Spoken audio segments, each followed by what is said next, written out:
Good day to all. My name is Mark, and I'm here with our transfer window, I suppose, special of some sort. And yes, the enemy literally butchered my team in transfers. We were totally wiped. I had to sell because, for more or less, the opposition was just too good. The players pretty much just refused to stay for the most part, and I've had plenty of times where I've pissed off people by not letting them go. So pretty much I let go any player that is desiring to leave, because for more or less they refuse to cooperate once you force them to stay. And as a result, as you can see, 1, 2, 3, 4, 5, 6, 7, 8, 9, 10 players left. Essentially almost an entire team left. Dykes went to Porto for 4 million. Veltman went to Tottenham for 9 million up front, 11 million, or just 2 million more. It's add-ons. Riedewald went to PSG for 14 million up front, 4 million more add-ons. Tite went to Napoli for 16 million and then 4 million add-ons. Cherney went to Man United for 3, another 3 million tacked onto that. Add-ons, 2 million for Zeefuik to Juve. Van den Beek to Manchester City for 3 million, 4 million total if you add on the extra 1 million add-ons. 400k for Vesterman to Red Bull Leipzig, and Sanchez to Man United for 7 million up front, another 1 million add-on, and then Antonucci for 2 million to Juve. And you look at the clauses, in most of these are monthly installments. There's some like Cherney with 1 million for 10 goals, and then 1 million for next international appearance, 1 million for 10 league appearances, and then some more monthly. I try to put as much as I can on money that I can get easily. Appearance money as well. International, Sanchez is monthly in appearance, international appearance for Tite. Van den Beek, monthly as well as appearance for 10 international appearances, and Zeefuik, monthly. As a result, I was forced to go to the transfer market in January and acquire a bunch of players. We have Sergi Palencia from Barcelona, right back, left back, very versatile, which I like. Sort of developed, not very developed, but good enough for the Eredivisie. Decent physicals, great mentals, although composure's a little poor. Decent technicals, and I do have a future fee of 15 million, which I will probably exercise because I don't have any right backs that are coming through.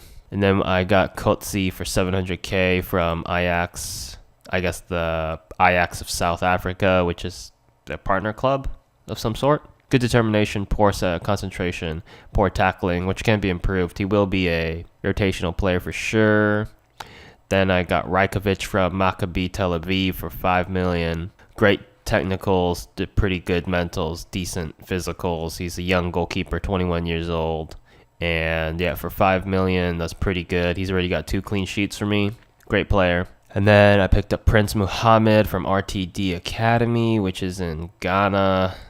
Left back, he's probably going to slot in immediately to play as a bench player. He's pretty horrible when it comes to his stats because he's a regen. Physically, he's decent. Overall, he's going to pretty much be the future left back of the team. Nothing too poor besides his poor aerials, and he's already a second league player in the Jupiler League, so I expect him to do well. Then on loan, I picked up Ricardo Marchesa from Roma, a very decent physical and mental defender, center back obviously, and just decent enough to be a Eredivisie player. Actually, he's well suited, surprisingly. So I hope he'll slot in very well. I also got an optional fee of 18 million on him. Most likely I will exercise that at the end of the season. And then I picked up one of my favorite players from last year's game, Lincoln. Attacking midfielder from Gremio. Picked him up on loan. 10 million optional fee, which I will most likely exercise as well. And decent physicals. He was never really a good physical player when I played him last year's game. He got around, I think, a 16 pace, 16 acceleration. Pretty mediocre on the other stats, but his technical skills and his flair, as you can see here, were just devastating. As well as playing for Dortmund, high octane football is right up Lincoln's alley because of his good technical skills. And as an 18-year-old, last year's game he was 17, so I suppose he had more development time. But once again, he's rated 5 stars, although this guy's poor reading ability. 15. This guy with 15 judging potential ability says he's also 5 stars. I have fair confidence that he will be a fine player. I might switch him out to the left wing like I did in last year's game, but let's wait and see. So overall, got 61 million from the summer window and the winter window, and I only spent 8.25 million, so it's pretty decent, I'd say. And I can't wait to get Pierre Zibli in from since I acquired him for 2.5 million from Perugia. I'm sure he'll be a great player as a ball-winning midfielder. He will be the supreme ball-winning midfielder of the team. As you can see, you can look at my formation. It's been gutted, so pretty much I have new players except for Viragiver, Nemanja, Eiting, and the attack force. It's been pretty much gutted. Everywhere else, I've promoted Legit. As you saw from the last game, Later has become a permanent fixture of the first team now. Nori as well. High potential player, although he's inconsistent, so questionable there. Marchisa, as I said before, DeWitt has been promoted because I need a backup ball-winning midfielder, which I don't have. And, I do, Bowser, but he's suspended, so I need him in there. And Kluivert being promoted as well since I sold Cherney off. And as expected, Kluivert supposedly in the real world is very good, so hopefully he develops into a very good player. But I have no promises.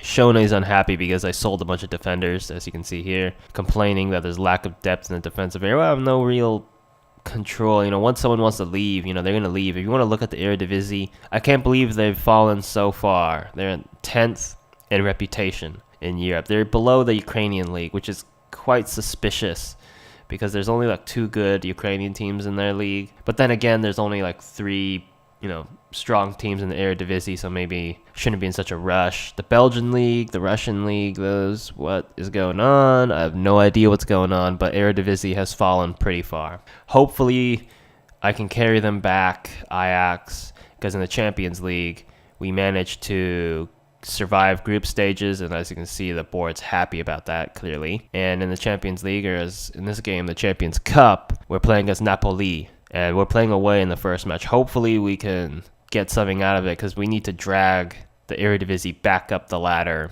in the world because it is going to be a very tough game, that's for sure. Because if we don't drag up our reputation, players will most likely refuse to stay after a couple seasons. And that's probably looking at an ideal sense because in reality, I just lost 4, 5, 6, 7, 8, 9, 10, 10. Plus, if you add the guy from in the beginning of the season when I was trying to clear out the midfield, we lost an entire team in one transfer window. Now that is screaming a nightmare, and I do not want to go through this nightmare because 11, if you lose an entire team every season, that is just absolutely devastating. You got to rebuild every season, and we all know that ends poorly because you never really get anywhere in the European Champions League. I know it can survive the Eredivisie. I mean, I'm sure that's more or less a realistic expectation. And as you can see, the balance is fairly high, 83.89 million.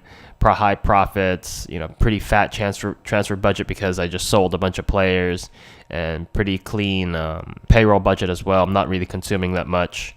I still have 150k left over, but overall it's going to be tough. And yes, thanks for watching. If you liked the video, it's pretty informative. It's not really entertaining, but yeah, give the video a thumbs up if you enjoyed it. 3 links below: Facebook, Instagram, and Twitter. Check that out. You always get updates. Thanks for watching, everyone. This is World Town FC, united to triumph.